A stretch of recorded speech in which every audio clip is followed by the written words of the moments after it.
how do you transition from rapport building into talking about business on LinkedIn chat? This is one of the most difficult topics, so I'm going to cover it here today. What are my 4 tips for making that transition?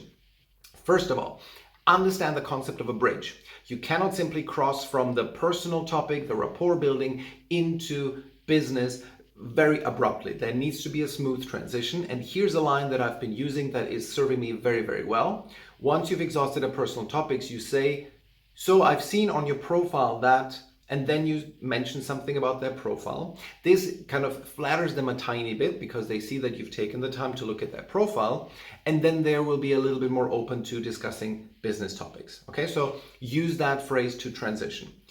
Point number 2, get into exploratory mode. Rather than going straight from, how are you? Good. How are you? Good. Have you heard about insurance? Blah, blah, blah. Horrible. Instead, go into exploratory mode and ask questions. Don't pitch your product. You don't know if they could use your product. Instead, ask questions that can get you to that point where you may be offering them a call. Point number 3 is simply accept the fact that they will not go with you. Many people will simply not want to discuss business with you. Maybe some people are slightly allergic to the idea of getting, sold on LinkedIn. That's perfectly fine. There will always be people like that. So just accept that maybe half of people who you want to take across the bridge, they will not follow you there. Accept that. And point number 4 is lead. You need to be the alpha in the conversation, which means, first of all, you will not get upset if they don't follow you. And also, you are in your own world. You want to inquire about their business. And if they don't want to tell you, that's it.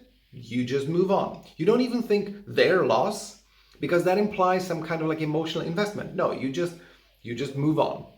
And similarly, you just lead them and you don't care if they get upset with you, which they shouldn't get. This is like, who gets upset when you ask a business question? You just, okay, maybe they stop responding, but why should they get upset? Okay, so in summary, number 1, understand the concept of a bridge. Number 2, explore rather than pitch. Number 3, accept that they will not follow you. And number 4, lead.